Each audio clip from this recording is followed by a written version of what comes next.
Olá, aquele abraço. Estamos iniciando mais uma vez aqui o quadro Bem Viver dentro do TV News. E hoje o assunto é um pouco mais dirigido aos homens, porque a gente vai tratar da próstata, né, que é um assunto que interessa a todos os homens, mas tem assunto também para as mulheres. A gente vai falar sobre o aparelho urinário, sobre os rins, né? Então, a bexiga.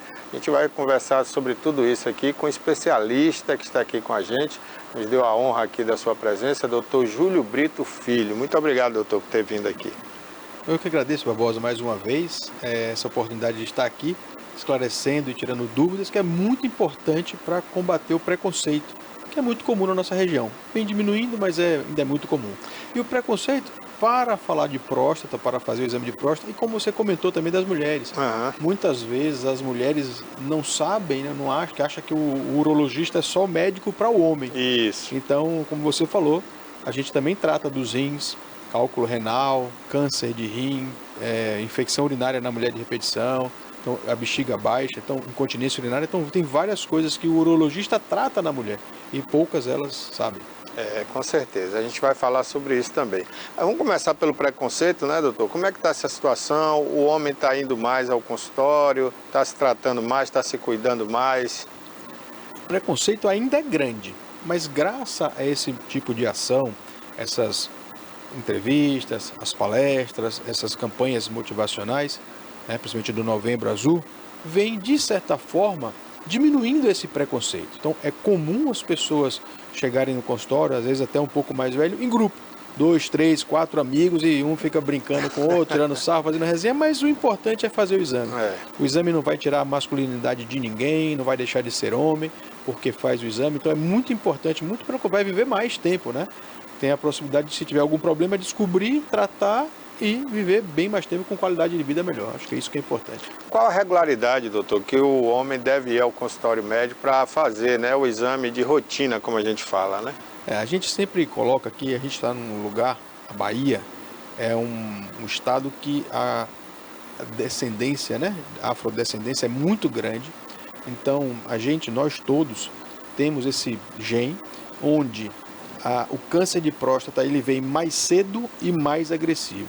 Então, recomenda-se que quem tem alguém na família que tem câncer de próstata comece a fazer o exame com 40 anos. Quem não tem ninguém pode começar aos 45. Se estiver todo normal no exame, uma vez por ano é suficiente. Se precisar, tiver alguma alteração, o médico vai dizer, venha de 6 em 6 meses, ou venha de 3 em 3 meses. Muitas vezes não é nem para fazer o exame do toque, mas muitas vezes para checar os outros exames, ver se o paciente está sentindo algum problema, se a medicação que ele passou está funcionando de forma adequada ou não.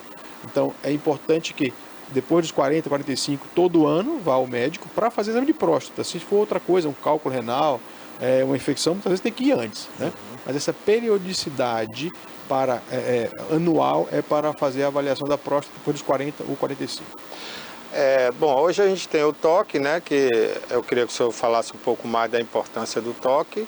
A gente tem a ultrassom, o PSA, né, que é medida através do exame sanguíneo. Ressonância. E ressonância, né? Tem mais, né? Tem depois a biópsia. A biópsia, né? Isso. Então, eu queria que o senhor falasse um pouco de cada exame desse, a importância de cada um. É muito importante. Muitas vezes o paciente não vai ao consultório de jeito nenhum porque tem medo de fazer o toque. Ninguém vai forçar, ninguém vai fazer o exame de toque forçado, obrigado, tá certo? Então, na conversa, na consulta, a gente já procura saber se tem alguma alteração no exame de urina, se tem alguma dificuldade para fazer xixi, se acorda muito à noite, se precisa fazer força, se arde, se o xixi está saindo forte, está saindo fraco. Então, essa anamnese, essa história, já é muito importante para a gente. Depois vamos fazer o exame físico. Muitas vezes o paciente tem uma dificuldade para urinar e hoje eu atendi 2 pacientes diferentes. Ele tinha alteração na urina porque ele tinha diabetes. E o diabetes coloca o açúcar para fora pela urina. Então isso altera a forma de fazer xixi, porque o açúcar ali irrita a bexiga e tem que ir mais vezes no banheiro. Às vezes não dá para segurar, vaza xixi na roupa. Ele achava que era próstata e eu descobri diabetes nele hoje. Certo? Outra coisa é no exame físico, muitas vezes tem a ponta do pênis, onde sai o xixi ali, muitas vezes é fechado. A gente chama de estenose. Estenose, esse estreitamento do canal, pode ser desde a ponta até chegar na próstata. E esse estreitamento também pode causar sintomas muito parecidos com o da próstata. E se for na ponta, o médico já vê no exame físico. Então, a gente vai examinar o peito, é muito raro, mas também o homem também tem câncer de mama. É verdade. É muito raro. A gente faz o exame do abdômen, porque pode ter alguma massa palpável. Antigamente não tinha ultrassom, era muito mais difícil o acesso ao ultrassom. O exame você palpava e se tivesse alguma massa, você pensava em tumoração, principalmente do rim ou do fígado, né? Era na mão que a gente fazia esse diagnóstico. Muitas vezes o paciente está com a bexiga muito cheia, a gente chama bexigoma isso, ele tem dificuldade para fazer xixi, ele não consegue esvaziar, você palpa, no homem parece uma mulher que está grávida, né? Muitas vezes vem próximo do umbigo, então essa é a dificuldade para fazer xixi. Você examina os testículos, examina o pênis, vê se tem alguma hérnia, né? E aí depois você vai fazer o exame do toque. No exame do toque, muitas vezes o preconceito acha que é só o toque e vai deixar de ser homem, nada disso. O exame do toque vê um monte de coisa. Ver a força que está o músculo do ânus, do reto, ver se tem alguma hemorroida, ver se tem fissura, se tem alguma doença ali, muitas vezes até tem câncer no reto. Isso tudo o médico pode ver e descobrir no exame de toque. E o principal para nós urologistas é o exame da próstata. Então, quando a gente faz o exame do toque e sente a próstata, a gente vê o tamanho da próstata e a consistência dela. Vou pedir licença aqui um pouquinho. Ó, quando você paga a próstata, mais ou menos, ela é mais firme, tá certo? Então ela não é dura, mas ela é mais firme. A gente chama fibroelástica. Quando você pega na próstata muito mole, como se fosse assim, você suspeita, o paciente tem outros sintomas, ardência para fazer xixi, febre, a gente suspeita de prostatite. Quando ela está firme, está normal. E quando ela tem um caroço, como se fosse esse ossinho aqui do dedo, a gente suspeita de câncer quando pega o osso. E o tamanho da próstata, mais ou menos isso. A gente fala um limãozinho pequeno. Então você palpa de um lado, palpa do outro e tem esse suco no meio. Quando ela cresce muito, aí você vai aumentando esse tamanho. Muitas vezes fica 2 ou 3 dedos para cada lado, né? Então é a forma que a gente examina a próstata. E os sintomas são decorrentes de quando ela fecha o canal. O canal do xixi passa dentro da próstata. Então quando ela aperta o canal do xixi, dá sintomas. E nem sempre a próstata grande dá sintomas. Muitas vezes a próstata é pequena e já está apertando o canal. Algumas vezes ela é grande, mas ela não apertou o canal. E o câncer de próstata, ele na fase inicial não dá sintoma nenhum, porque ele vai na periferia da próstata. Geralmente é na parte posterior e na periferia, justamente onde ele faz o toque. Então a pessoa pode estar ali fazendo xixi normal, sem sentir nenhuma dor, nenhum desconforto, e ter um caroço na próstata. Infelizmente pode. Por isso que a gente pede para ir depois dos 40, 45, todo ano, para poder fazer o diagnóstico, porque é assintomático. Principalmente a fase inicial e intermediária. Ele só vai sentir alguma coisa quando ele está numa fase de câncer mais avançado. Aí ele começa a sentir principalmente dor nos ossos.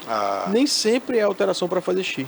É quando tem câncer de próstata em fase avançada, ela passa para os ossos. E aí nos ossos a dor é forte, porque ela invade os ossos, pode ter fratura. O sofrimento é grande quando o câncer de próstata está avançado, sem saber, sem fazer tratamento. Ô, doutor, só uma curiosidade, né? O senhor, quando faz o toque, digamos que o caroço não esteja naquela parte por trás, né? Esteja na parte superior. O senhor conhece assim mesmo? Por isso que é importante fazer o exame do toque e o PSA. O exame do toque a gente vai identificar essa parte posterior. Certo. 75% a 85% do câncer de próstata está nessa face posterior, certo? E a face anterior, ela é mais rara, e a central também é mais rara, mas aí o PSA geralmente ele vai crescer um pouco, o PSA vai aparecer depois. A gente faz o exame de toque e pede o PSA, porque quando é um caso muito inicial, o PSA está dentro do normal ainda, mas às vezes já tem caroço. Certo. Por isso que um complementa o outro. Então, você, numa fase muito inicial, pode ter caroço e o PSA está baixo ainda. Às vezes o PSA está um pouquinho mais alto e ainda não tem caroço. Então, um exame complementa o outro. Certo. Tá bom? Aí tem a ressonância e a ultrassom ainda, aí, né? Caso tenha alguma alteração no toque ou no PSA, a gente pode fazer uma ressonância para avaliar melhor isso, certo? A ressonância ela já dá uma suspeita grande. Ela, se for normal, a ressonância evita de fazer uma biópsia. Se tiver alterado, a gente vai fazer uma biópsia no paciente. E muitas vezes ela dá intermediário. Aí dá para a gente aguardar um pouco mais, repetir o exame daqui a 6 meses para ver como está evoluindo isso. Se o PSA dentro de 6 meses aumentar mais um pouco, a gente vai indicar a biópsia. Se ele estabilizar e ficar normal, muitas vezes aquele paciente tem um PSA mais alto mesmo, sem ter uma doença importante, só pelo crescimento da próstata, e a gente aguarda. O ultrassom, ele é mais usado para fazer um exame do tamanho da próstata, certo? Para fazer uma biópsia, a gente também usa ultrassom. Mas o ultrassom como screening de câncer, para pesquisa de câncer de próstata, só na biópsia. Não aquele ultrassom comum. Certo. Aquele ultrassom comum é para a gente ver como que o xixi está saindo. Se está conseguindo esvaziar a bexiga toda, para ver o tamanho da próstata. Isso é importante no ultrassom. Certo. Tá certo? Ô, doutor, eu queria fazer duas perguntas ligadas a uma só, né? Primeiro, explicar para quem não sabe qual é a função da próstata no corpo, né? Se é para a produção do espermatozoide, qual é a função da próstata ali. E uma vez removida, quais as consequências, né, do homem, no caso. Perfeito. A próstata, ela é uma glândula, né? Faz parte do organismo, envolve o canal da uretra, fica abaixo da bexiga, atrás do osso da púbia aqui. Essa glândula, ela é responsável por basicamente 3 funções. Tem algumas outras, mas basicamente 3 funções. É produzir um alimento do sêmen, tá certo? Então ela vai produzir uma substância que vai nutrir o espermatozoide até chegar no destino final. Ela vai produzir um líquido que vai ajudar nesse transporte dos espermatozoides e ela é responsável pela ejaculação. Certo. Então, sem a próstata ou com a próstata aberta por conta de uma cirurgia ou por conta de um medicamento, dificilmente vai conseguir colocar o esperma para fora. Então, muitas vezes é bom separar isso porque como acontece mais ou menos junto, o homem entende orgasmo como a ejaculação sendo a mesma coisa e é diferente. O orgasmo é aquela sensação de prazer e a ejaculação é a saída do sêmen, certo? Então, o orgasmo não muda, o orgasmo é cerebral, o orgasmo continua. Mas quando você tira a próstata, ou quando você está usando alguma medicação, ou quando você faz uma cirurgia que abre a próstata, essa próstata aberta, ela perde um pouco ela não cria uma câmara de pressão, então não joga o esperma para fora. Às vezes até escorre um pouquinho. Mas quando você tira a próstata toda, o sêmen nem passa por ela, aí não tem jeito, aí não vai sair nada. E como é que fica isso? O orgasmo normal, certo? A sensação de prazer é normal e muitas vezes sai um líquidozinho que é produzido na uretra, aquele líquido antes da ejaculação, né? Pronto, transparente, aquele que é pegajoso, aquele líquido que lubrifica o canal, ele é produzido pelas glândulas da uretra, aquele continua saindo normal, mas o sêmen aí não vai sair mais de nada. Então, o homem ele se tornaria infértil, né? Após uma cirurgia de retirada. Câncer de próstata, que você tira tudo. Quando você faz uma cirurgia, porque a gente tem que falar também, basicamente são 3 cirurgias. A cirurgia para câncer, que você tira a próstata toda, certo, né, e faz a costura da bexiga no canal, que chama uretra. E você tem 2 cirurgias para a doença benigna, quando ela está crescida. Quando ela está um pouco crescida, a gente fala até 70, 80 gramas, você faz uma raspagem da próstata. Essa cirurgia é por dentro do canal. Eu sou um voluntário, logo vou estar fazendo essa cirurgia também aí. Certo. Mas a cirurgia por dentro do canal, você raspa a próstata para o xixi sair melhor. É como se fosse desentupir mesmo o canal. Você vai fazer uma limpeza desse canal. Certo? Então, nessa cirurgia, não tem corte, é pelo canal. Como a próstata fica aberta, não tem pressão, não tem força para colocar o esperma para fora. E na outra cirurgia, onde a próstata é maior, geralmente você faz um corte, mais ou menos aqui embaixo, entre o umbigo e o pênis, e você tira o miolo da próstata, certo? Essa também, como você tira o miolo, a próstata fica aberta, não tem câmara de pressão e o esperma não sai. Certo. Essa, quando a próstata é maior, tem outras cirurgias mais novas agora, que também usam laser, a gente não tem aqui em Itabuna, mas logo deve chegar, pode fazer a cirurgia robótica, laparoscópica, ou com esse laser, quando a cirurgia é maior, mas essa cirurgia benigna, quando a próstata é grande, você tira só o miolo da próstata, não precisa tirar a cápsula da próstata. E por que isso é importante? É bom a gente falar nesse assunto porque as pessoas acham que quando vai fazer cirurgia de próstata, ela vai perder a ereção. Isso não é verdade. Eu ia chegar nesse ponto aí que preocupa muito os homens, né? Pronto, isso não é verdade. Quando você faz cirurgia de próstata, dessas 3 tipos, só quando é câncer de próstata, que você tem que tirar a próstata toda, o nervo da ereção ele passa colado na próstata. Então, quando é uma doença inicial, você consegue chegar o nervo para um lado, o nervo para o outro, e você tira a sua próstata, preservando os nervos. Certo. Você preserva o nervo e preserva o esfíncter. Mas o fato de você chegar um pouco o nervo para lá, um pouco para cá, esse nervo ele pode ter uma distensão. Isso demora um pouco para voltar e às vezes não volta. Então ele pode perder a ereção e pode perder o controle da urina, tá certo? Às vezes ele precisa usar um forro porque vai vazar um pouco de xixi depois da cirurgia. Mas quando é doença benigna, isso não acontece, é raríssimo de acontecer, certo? Por quê? Porque você não mexe na parte de fora da próstata, nem no esfíncter. Você vai raspar, ou você vai tirar o miolo da próstata, a parte de fora você não vai mexer. Então, a ereção está preservada e o controle da urina também está preservado. Certo. Pode, como a próstata é muito grande, muitas vezes ela causa um aumento da pressão da bexiga, isso inicialmente pode até perder um pouco, mas isso recupera.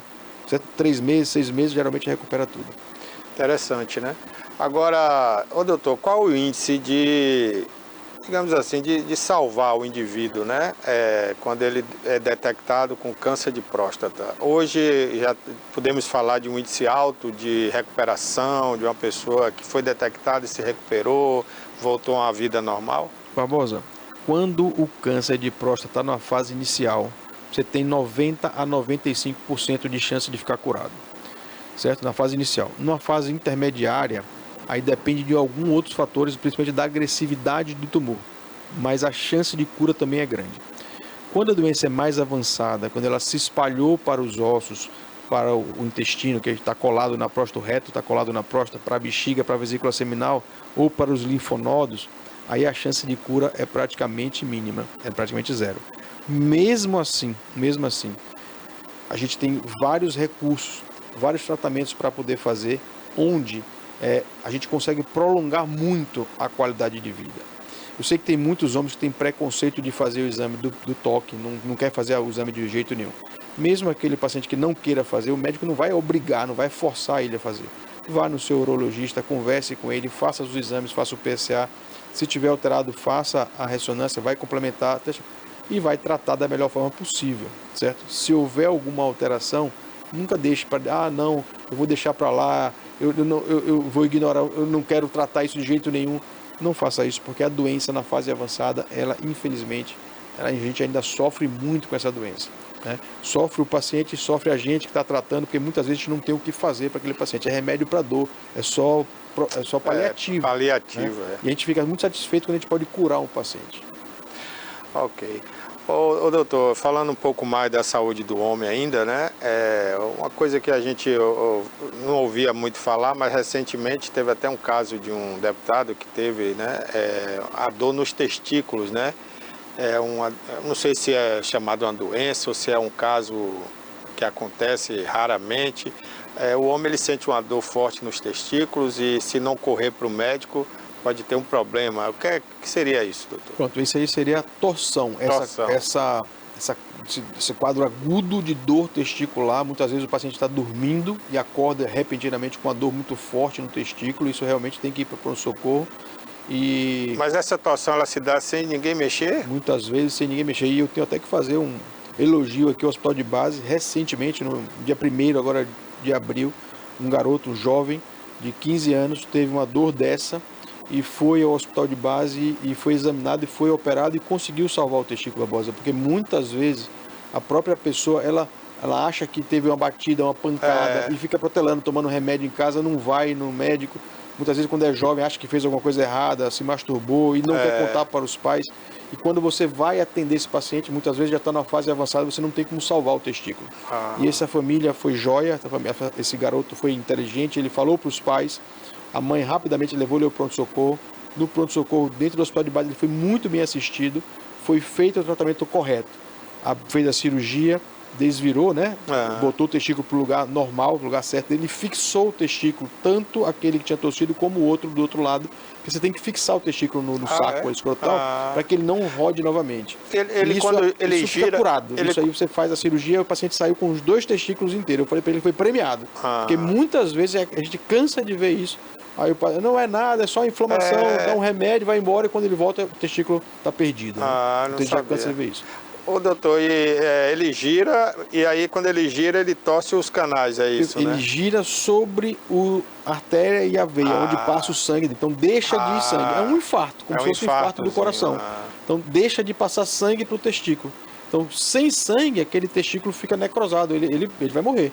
Então você tem um tempo útil para salvar aquele testículo ali. Então, por isso que eu estou dizendo que ele foi bem atendido, bem operado, e ele salvou, graças a Deus. Ele voltou comigo hoje, ele veio fazer uma consulta de rotina para avaliar como é que está, mas está ótimo. Então, parabéns ao pessoal do hospital de base aí que salvou um testículo de um adolescente, né? Rapaz, bacana, viu? Eu já vivi tantos anos, né? E não sabia disso. Eu já senti algumas dores e tal, mas não foi tão forte assim, né? Justamente. Então, o testículo, como a próstata, é uma glândula, certo? Só que você observe, a glândula da próstata está bem escondida atrás do osso da pube, em cima, abaixo da bexiga, na frente do reto. Os testículos não, eles estão soltos. Então o testículo é comum a gente bater. É comum ter dor no testículo. O testículo é muito sensível. Então, você andar de bicicleta, de moto, você pode ter dor no testículo, né? Uma relação sexual, uma masturbação um pouco mais forte pode causar dor no testículo. Nem toda dor no testículo é torção de testículo. A torção é uma dor mais forte, mais importante, que não melhora com medicamento. E aí, dessa dor não melhorando, uma dor mais importante, geralmente vem acompanhada de vômitos, de náusea. É importante que vá ao pronto-socorro para o médico fazer uma avaliação, tá bom? Além disso, o testículo tem outras coisas. O testículo pode ter varicocele, que a gente fala que é a veia, igual a mulheres têm veia nas pernas, a gente tem veia no testículo. Então, essa veia no testículo ela pode se dilatar, ela fica grande, dilatada, isso é varicocele. Essa varicocele, muitas vezes, o caso é cirúrgico, pode causar dor no testículo, só com uma dor mais leve, como se fosse uma bolada no saco, aquela dorzinha leve, chata, que incomoda, causa diminuição do tamanho do testículo por uma inflamação crônica e pode causar dificuldade para engravidar. A hidrocele é a água no testículo, geralmente ou por uma inflamação ou por um trauma, ele pode aumentar de volume acumulando líquido ali naquele testículo. Isso também não é benigno, não vai causar nenhum problema, mas às vezes o aumento do volume é tão importante que incomoda o paciente e torna o testículo mais fácil de machucar ali. Então, muitas vezes também é necessário fazer cirurgia. Então, são as três coisas. E a orquite, que é a inflamação mesmo do testículo. Então, são essas coisas que são mais comuns de acontecer com o testículo. E o câncer de testículo, né, claro? Que acontece também, né? Aí a gente estava trocando um papo aqui antes de ir para o ar oficialmente. Por que não existe nenhuma recomendação de se fazer exame periódico de testículo no homem, né? Exato, eu ia perguntar justamente sobre isso, porque a mulher ela vai periodicamente no médico, né? Perfeito. Quando o homem vai no médico, a gente examina tudo, completo, inclusive o testículo, mas é porque no câncer de testículo, mesmo numa fase avançada, onde já tem metástase cerebral, linfonódulos e tal, você tem chance, claro que não é bom chegar a esse ponto, porque o tratamento é mais agressivo, você tem mais efeito colateral. Mas chegando nesse ponto ainda tem muita chance de cura, porque os medicamentos para o câncer de testículo são muito bons. Então, mesmo numa fase mais avançada, você consegue curar o câncer de testículo. E com a modernização dos medicamentos e do tratamento, e também a modernização dos equipamentos para fazer exames hoje, logo em breve vai acontecer de não precisar fazer o exame da próstata, de toque da próstata. Porque cada vez está caminhando mais para que o câncer de próstata seja curado mesmo em fases mais avançadas. Isso não é uma realidade nossa hoje, mas vai ser no futuro. Vai ter um exame super moderno que o paciente vai, ou pelo sangue, ou pela saliva, ou pela urina, vai diagnosticar se ele tem câncer ou não e não vai precisar fazer o exame de toque. Mas enquanto isso não é verdade, enquanto isso não chega para a gente na prática, a Sociedade Americana de Urologia, Europeia de Urologia e a Brasileira de Urologia, todas elas recomendam o exame de toque, tá certo? Então, é importante fazer o toque. De novo, ninguém vai obrigar, ninguém vai forçar você. Se você não quiser, você não vai ser forçado, não vai fazer, mas o médico vai te sugerir fazer o exame de toque, porque ainda é indicação dessas três sociedades, que são as mais importantes do mundo. É isso aí. Eu acho que é importante o homem, mesmo que ele tenha menos de 40 anos, ele ir ao médico, né? Até para ver se ele está tudo normal, ele está ali, às vezes, já se preparando para casar, ou já casou, né? Que é bom ter esse acompanhamento também, né, doutor? Para ver se a saúde sexual dele também está normal, né? Com certeza, a gente faz uma avaliação completa. Você pode avaliar os rins, né? Ver se tem cálculo renal, se ele tem infecção de urina, se ele tem alguma alteração na função ou na forma dos rins, na anatomia, tanto na parte de reprodução, fazendo um espermograma, examinando o testículo, o pênis, como é que está a parte sexual dele, a ereção está preservada, a ejaculação, muitas vezes tem paciente que tem ejaculação precoce e demora muito, né, por vergonha, demora muito de procurar o médico, então tudo isso é importante de avaliar. Com certeza. Né? Bom, vamos falar agora da saúde, né, dos rins, que é muito importante também, e claro, da bexiga, né, que está ali muito próxima à próstata. Então vamos começar pelos rins aí, doutor. Tem aquela máxima de tomar muito líquido durante o dia. Recentemente saiu um estudo aí, eu não vou precisar aqui, lhe dizer quem foi que fez o estudo, eu não li agora sobre isso para lhe dizer. Mas o senhor deve ter conhecimento, pelo menos está rolando aí na internet, né? De que não é bem aquilo que se falava de tomar muita água. Cada ser humano tem uma capacidade renal que também não pode ingerir ali muito líquido, segundo esse estudo que eu vi recentemente. Não sei se é verdade. Eu gostaria de saber do senhor, que está sempre atualizado, está participando aí direto de grandes eventos, e o senhor sabe mais do que a gente. Então, isso é verdade ou é mito? Não se deve tomar muito mais líquido do que a capacidade de cada indivíduo. Como é que é isso? Não, essa é uma boa pergunta, Barbosa. Isso é muito bom. Mas primeiro, antes de falar isso, a gente tem que ter muito cuidado com o que a gente vê na internet. Exatamente. Rapaz, a internet é um campo aberto. Tem muita coisa boa, mas tem muita coisa ruim. Eu diria que é um campo minado, né? Tem que ter muito cuidado com o que a gente vê na internet. É verdade. Mas na vida, eu sempre gosto de falar assim, nada é 8 ou 80, né? Então, quando a gente vai para esse radicalismo, esse extremismo, é perigoso isso aí. Então, claro que você não pode falar para você, tem que beber 10 litros de água por dia, isso vai te fazer mal. Você vai colocar água para fora, você vai colocar todos os nutrientes seus para fora e você vai ficar com falta, com carência desse nutriente. Então, tem duas coisas que a gente fala. Em média, a gente deve beber 2 litros a 3, 2,5 a 3 litros de água, de líquido por dia. Certo. Isso entra café, leite, suco, algumas frutas que retém muito líquido, laranja, melancia, né? Então, tudo isso aí vai contar, certo? Então, isso é importante, entre 2 e 3 litros de líquido por dia. A gente vive num lugar muito quente, mas quem trabalha no ar-condicionado o tempo todo, ele não vai perder muito líquido, não vai transpirar muito, então vai sobrar mais água para a bexiga. Quem trabalha no campo, num lugar aberto, que tem muito quente, ou um operário de uma fábrica, né, que a gente fala chão de fábrica, geralmente ele trabalha numa temperatura mais alta. Então aquela pessoa, ele vai precisar de mais líquido. Quem treina muito, treina demais e tal, isso também acaba perdendo muito líquido. Então essas pessoas precisam se hidratar mais. Então é muito difícil a gente falar o volume exato que cada um precisa. Aí tem uma dicasinha.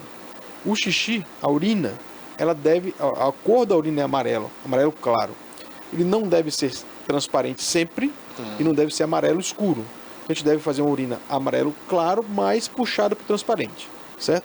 Mas não fazer transparente o tempo todo. Quando você dorme ou quando você acorda, geralmente você não bebeu água durante a noite, esse xixi é um pouco mais amarelo, um pouco mais escuro. À medida que você passa no dia que você vai bebendo água, tem que sair mais claro. Tem que sair mais claro. Então, a gente vai bebendo água e ele vai ficando bem próximo do transparente. Esse é o normal. Certo? Então a gente tem essas duas coisas. Uma, o volume que a gente ingere, e a outra, a gente olha para o xixi e tem que estar com um amarelo bem clarinho. Eu acho que isso aí vai estar legal para todo mundo. Bom, agora a gente fala um pouco da formação de cálculo no rim, né? Que se dá em função da ingestão de pouco líquido, mas tem uma associação aí com o que se ingere também, né? Perfeito. Como é que é isso, doutor? Então, são basicamente 3 coisas. Então, a formação do cálculo, o rim é um filtro, né? É uma usina que vai filtrar o nosso sangue. E nessa limpeza vai ter algumas partículas, que a gente vai falar de cristais, e esses cristais são normais, eles vão ser eliminados. Quando você tem pouca água, esses cristais eles passam mais tempo juntos. Eles começam a ficar muito próximos do outro, eles vão se colando, né? E esse cristalzinho vai aumentando, vai formar uma pedra no rim. A gente chama matriz, depois da matriz ele forma um cálculo. Normalmente está relacionado a excesso de proteína, excesso de sal e pouco líquido, certo? Então a gente tem que tomar muita atenção, muito cuidado com o pessoal que treina. Hoje está na moda você fazer suplementação, né? Proteína, creatina e vários outros suplementos, esses são os mais comuns. A gente vê quem treina geralmente usa isso aí, então a gente tem que ter muito cuidado, redobrado com isso.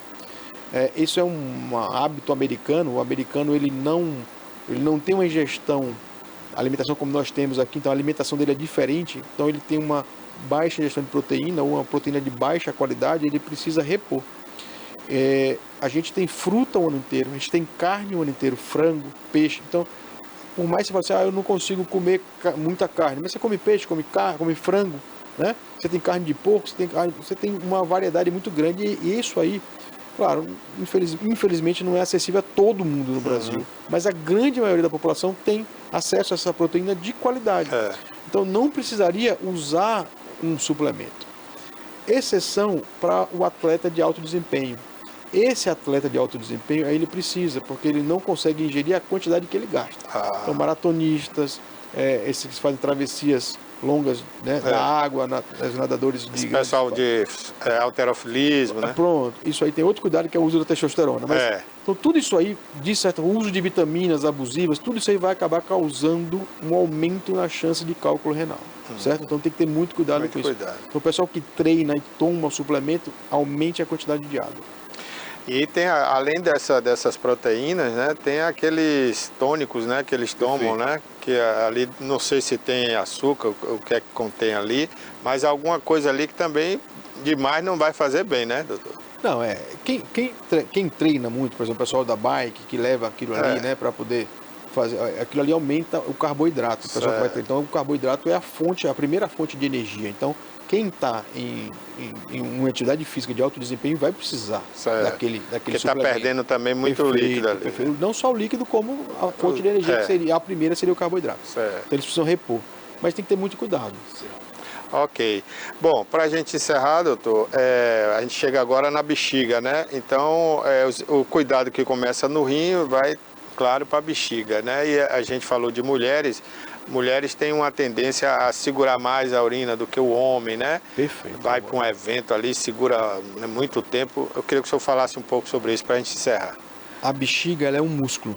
E esse músculo, da mesma forma como o músculo que a gente treina para ficar aumentado, quando você vai segurando a urina, essa bexiga vai ficando cada vez maior. E esse músculo vai ficando fino. E essa fibra muscular vai se rompendo. Então você perde a capacidade de contrair, de colocar o xixi para fora. Então é muito comum, quando você falou que ela prende muito xixi num evento, ela só faz xixi na casa dela. Então essa fibra ela vai se esticando, vai se rompendo e aí começa a ter resíduo pós-miccional. Era urina, mas não consegue esvaziar tudo. Então fica com resíduo pós-miccional elevado. Isso dá infecção de urina de repetição, isso dá cálculo na bexiga. E a mulher tem um outro problema, que a uretra dela, por ser muito curta, a bactéria entra mais fácil. E como ela prende xixi, ela se instala ali mais fácil. Então ela tem uma chance maior de ter infecção de urina do que o homem. Quando ela vai ficando mais velha, que entra na menopausa, ela perde a produção do hormônio. Esse hormônio é um hormônio que lubrifica aquele tecido da vagina, deixando uma proteção maior. E quando ele fica ressecado por conta da falta do hormônio, esse ressecamento ele vai ter pequenas rachaduras. Eu gosto de comparar sempre com o lábio. É como se o lábio tivesse rachado e você precisa passar o batom.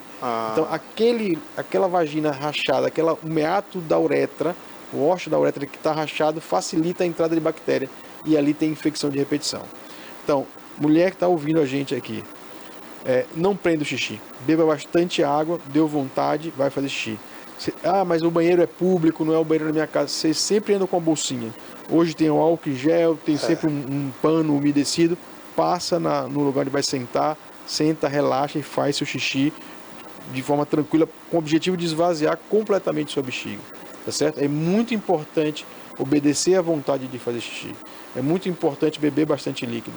É muito importante, se tiver um corrimento, tratar o corrimento vaginal. Não pode ficar com o intestino ressecado 2, 3 dias sem fazer cocô, isso não pode ser muito ruim para a bexiga, aumenta a flora da bactéria ali, perineal, e isso aumenta a infecção. Teve relação sexual, tem que fazer xixi depois da relação, não pode dormir ou sair sem fazer xixi, porque na relação sexual a bactéria da vagina ela vai para a uretra, então tem que fazer xixi para limpar mesmo a uretra.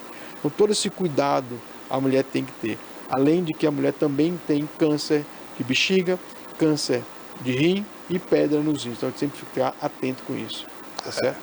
Ô doutor, olha, foi um bate-papo muito interessante. Tenho certeza que quem está em casa, né, gostou, mas tinha muito mais coisa para a gente perguntar, né? Eu ia falar aí sobre doenças, né, sexualmente transmissíveis, algumas coisas que estão... Uso da testosterona, tem muita coisa para falar sobre isso. Eu gostaria até de público aqui já deixar um convite para a gente marcar uma nova data para o senhor voltar aqui, tá bom? Pronto, com certeza. Então, à sua disposição. Ok, muito obrigado por ter vindo, a gente agradece muito. Obrigado, eu agradeço a todos aí. Espero que tenham gostado. É isso aí. Por hoje é só, a gente volta na próxima semana. Até lá.